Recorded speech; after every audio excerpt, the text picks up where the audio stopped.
a menina que pedia comida nos restaurantes, e um anjo mudou seu destino. Essa é a história de Alma, uma criança de apenas 9 anos que, apesar de viver nas ruas com sua mãe e seu irmão menor, nunca perdeu a fé nem a doçura no olhar. Em meio ao movimento apressado da cidade, onde tantas pessoas passavam sem notar, Alma caminhava devagar, com passos firmes e cansados, indo de restaurante em restaurante na esperança de conseguir um pouco de comida. Não pedia dinheiro, apenas restos, o que tivesse sobrado, qualquer coisa que pudesse levar para sua família. Cada não doía como uma ferida. Cada olhar de desprezo, cada ignorada, marcava o coração daquela menina. Mas mesmo assim, com a barriga vazia e o coração apertado, ela agradecia e seguia em frente, até que em uma tarde chuvosa, parada em frente a um restaurante luxuoso, Alma foi notada por uma mulher elegante que almoçava sozinha. Naquele instante, um olhar se cruzou e algo no coração daquela mulher foi tocado. O que aconteceu? Naquele dia mudou tudo. Alma vivia com sua família em uma pequena casa de madeira, nos fundos de um terreno simples, perto de uma estrada movimentada. As paredes da casa rangiam com o vento, e o telhado, feito de telhas antigas e algumas remendadas com plástico, deixava a chuva entrar em noites de tempestade. Ainda assim, aquele era o lar onde Alma se sentia segura, pelo menos por um tempo. Seu pai, Mateio, era ajudante em uma oficina mecânica da região. Trabalhava de sol a sol, muitas vezes sem descanso, tentando garantir o básico para casa. Já sua mãe, Lúcia, fazia faxinas em algumas casas durante a semana. Com esforço e dignidade, ela limpava cada canto das casas ricas como se fossem dela. Voltando para casa no fim do dia, com as mãos ásperas e os pés cansados, Alma tinha 2 irmãos mais novos, Noé e Esteban. Noé tinha apenas 6 anos e adorava brincar com pedrinhas e correr pelo quintal de terra. Esteban, ainda bebê, passava boa parte do tempo no colo da mãe, chorando por causa das cólicas e da fome que nos últimos tempos estava mais presente do que antes. Nos momentos de folga, a família se reunia em volta de uma pequena mesa de madeira. A comida era simples: arroz, farinha, às vezes um pedaço de ovo ou batata. Mas era nesses momentos que os olhos de Alma brilhavam. Apesar das dificuldades, ela sempre encontrava um jeito de sorrir e agradecer pelo pouco que tinham.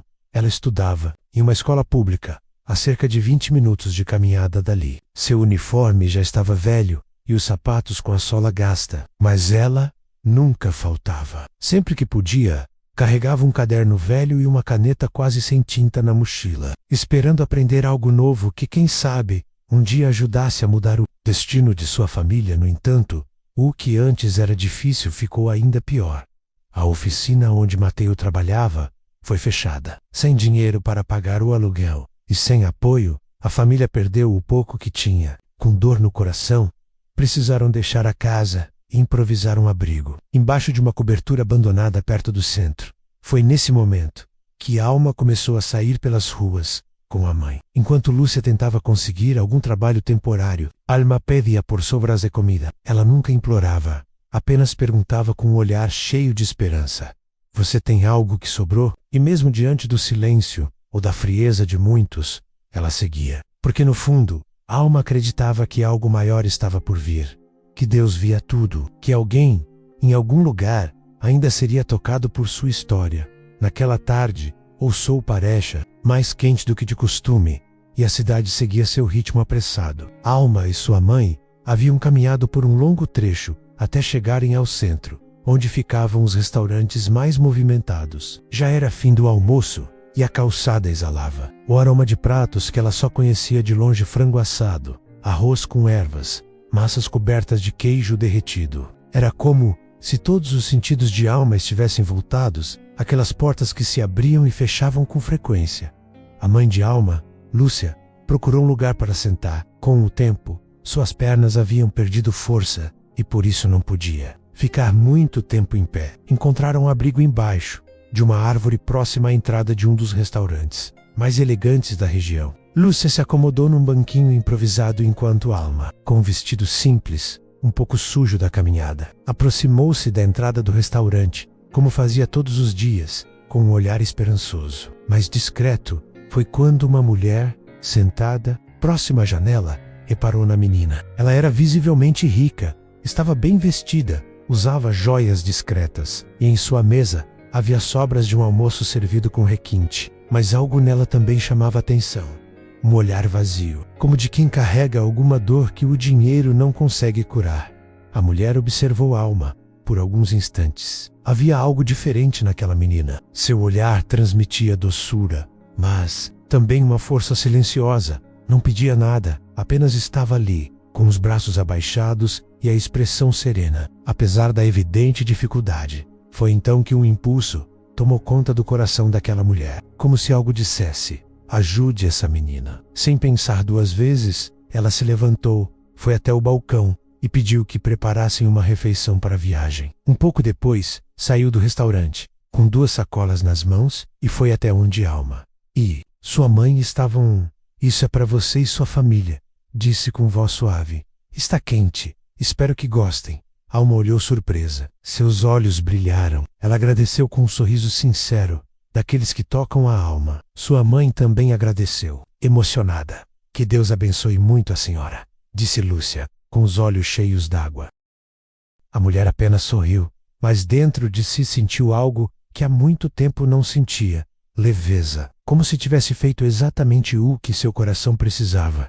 E então, sem fazer alarde, virou-se e seguiu seu caminho. Mas aquele encontro, tão simples, acabaria transformando mais do que um dia difícil. Transformaria destinos. Os dias seguintes trouxeram o mesmo calor, o mesmo ritmo apressado da cidade. Mas algo havia mudado no coração de Beatriz. Ela não conseguia tirar da mente o rosto de Alma, aquela menina humilde com os olhos doces e a coragem silenciosa. Desde aquele dia em que levou a comida, algo dentro dela parecia ter despertado. Uma voz interior, um chamado que não podia mais ignorar.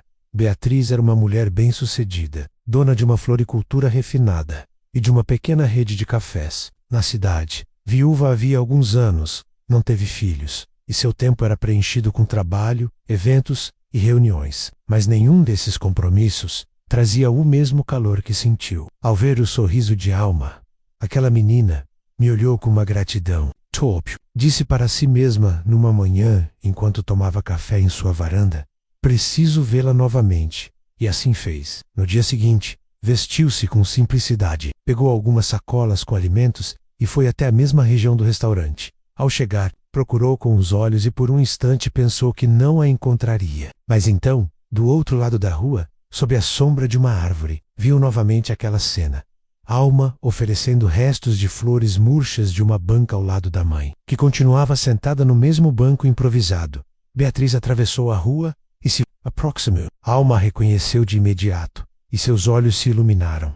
Senhora, disse a menina, surpresa e feliz. Oi, querida, eu estava esperando te encontrar novamente, respondeu Beatriz com ternura, ajoelhando-se ao lado dela. Trouxe algumas coisas, para você e sua família. Desta vez, não eram apenas alimentos. Beatriz havia preparado uma cesta com brinquedos simples, roupas e até um par de sapatinhos novos. A reação de Alma foi de pura emoção. Ela correu até a mãe, com os olhos marejados, abraçando-a forte. Era como se Deus tivesse enviado uma resposta silenciosa às orações que faziam todas as noites antes de dormir. Beatriz permaneceu ali por alguns minutos. Conversou com Lúcia, perguntou sobre a vida dela, seus sonhos, suas lutas. Descobriu que Lúcia também fazia bordados, que Alma queria ser professora e que havia 2 irmãos mais novos em casa. Naquele dia, algo se firmou no coração de Beatriz. Ela não apenas ajudaria, mas faria parte da transformação daquela família. E foi assim que, de um gesto simples, nasceu uma amizade e uma missão. Nos dias que se seguiram, Beatriz não desapareceu como muitos já haviam feito antes. Pelo contrário, passou a visitar Alma e sua família com frequência. Sempre levava algo, alimentos, brinquedos simples ou apenas sua presença e atenção. Mas o mais valioso que ela oferecia era o respeito e o carinho sincero que demonstrava. Aquela família, a casa onde Alma morava era pequena, de madeira antiga, com paredes descascadas e um telhado que pingava em dias de chuva. Mas havia nela uma dignidade silenciosa. Lúcia, sua mãe, mesmo com suas limitações físicas, mantinha o lar limpo e organizado. Os irmãos de Alma mais novos viviam com a mesma doçura da irmã mais velha, ainda que suas barrigas às vezes roncassem à noite. Beatriz, observando tudo isso, teve uma ideia. Queria ajudar, sem tirar a dignidade de Lúcia Quéria Forisser. Possibilidades, não apenas doações. Descobriu então que Lúcia bordava lindamente, mesmo com dificuldade nas pernas. Aqueles bordados, feitos com linhas simples e tecidos reaproveitados, carregavam uma beleza singela. Lúcia, você já pensou em vender seus bordados? Perguntou Beatriz certa manhã, sentada à mesa humilde, onde tomava café com a família.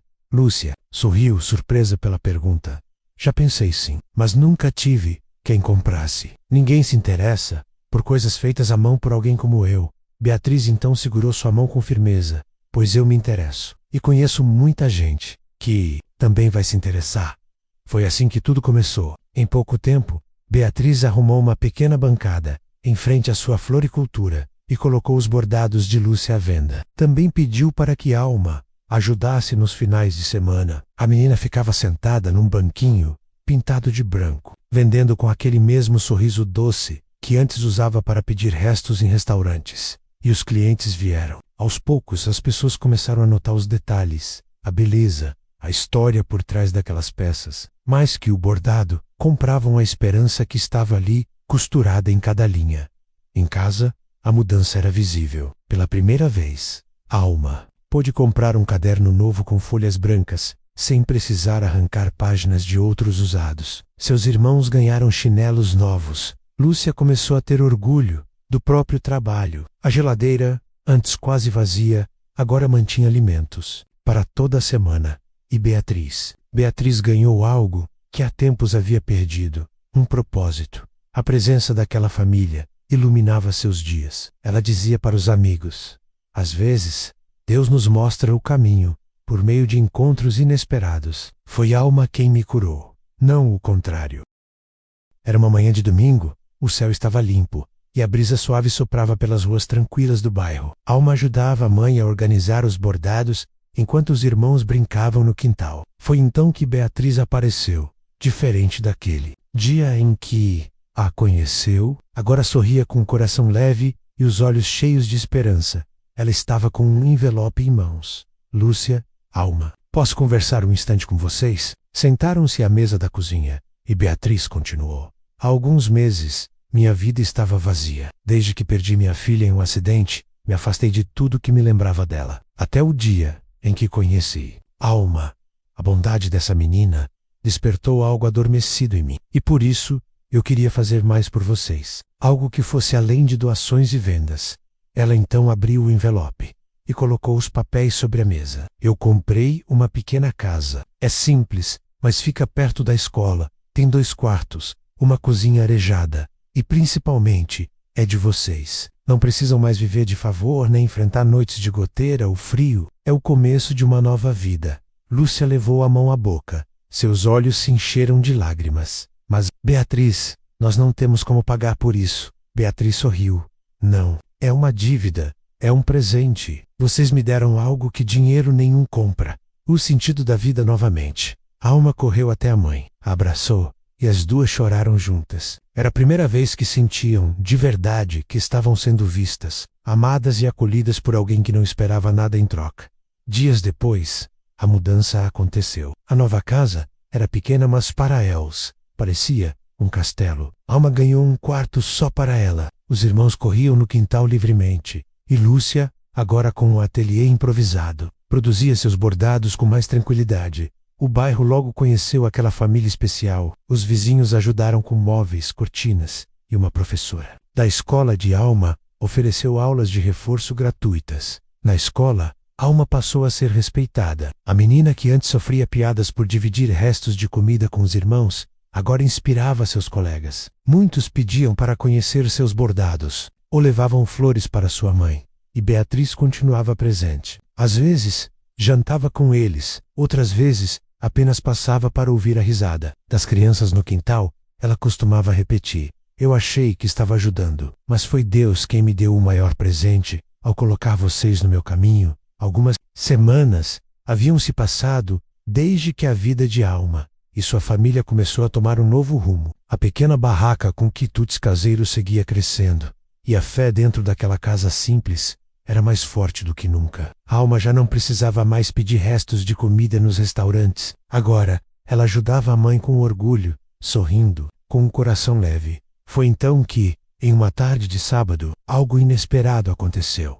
Beatriz chegou com um embrulho nas mãos, sorrindo com delicadeza. Ela olhou para a Alma e disse: "Hoje é um dia especial, Alma. Você se lembra de ter me contado que nunca teve uma festa de aniversário?" A menina assentiu com timidez, olhando para o chão. Beatriz se abaixou até a altura dela, colocou o embrulho sobre a mesa e abriu. Era um pequeno bolo de chocolate, com uma cobertura simples e uma vela colorida no topo. Nele, havia escrito com glacê: "Feliz vida, Alma. Esse bolo é mais do que um presente", disse Beatriz com a voz embargada. "É um símbolo de tudo o que você representa: esperança, fé e coragem." Lúcia, a mãe, levou as mãos ao rosto e chorou em silêncio. Os irmãos de Alma correram ao redor da mesa, batendo palmas e sorrindo. E ali, naquela casa simples, aconteceu algo que nem todos os milagres podem explicar com palavras: a celebração de uma nova vida, de um novo tempo. Alma fechou os olhos, fez um pedido silencioso e soprou a vela com força. "O que você pediu, filha?" perguntou Lúcia. Alma abriu os olhos, com um brilho puro e sincero no olhar. "Nada, mamãe, porque eu já tenho tudo que pedi a Deus." A história de Alma nos mostra que mesmo em meio à escassez, Deus envia pessoas para nos lembrar de que Ele não nos abandona. A generosidade de Beatriz não apenas alimentou um estômago vazio, ela reacendeu a chama da esperança em uma família inteira. Às vezes, os maiores milagres não vêm em forma de grandes feitos, mas sim em pequenos gestos movidos pelo amor. Um prato de comida, uma palavra de carinho, um olhar de compaixão. Tudo isso, quando guiado por Deus, transforma vidas. Alma não apenas teve o seu primeiro bolo de aniversário, ela teve o seu primeiro milagre. Um milagre que começou com lágrimas, fome e silêncio, mas terminou com gratidão, fé e promessas renovadas. O Senhor é bom para com aqueles cuja esperança está nele, para com aqueles que o buscam. Se essa história tocou seu coração, curta este vídeo, inscreva-se no canal e ative o sininho para receber mais histórias emocionantes como esta. E escreva nos comentários: "Eu acredito em milagres", porque quando acreditamos, eles realmente acontecem. Até o próximo vídeo.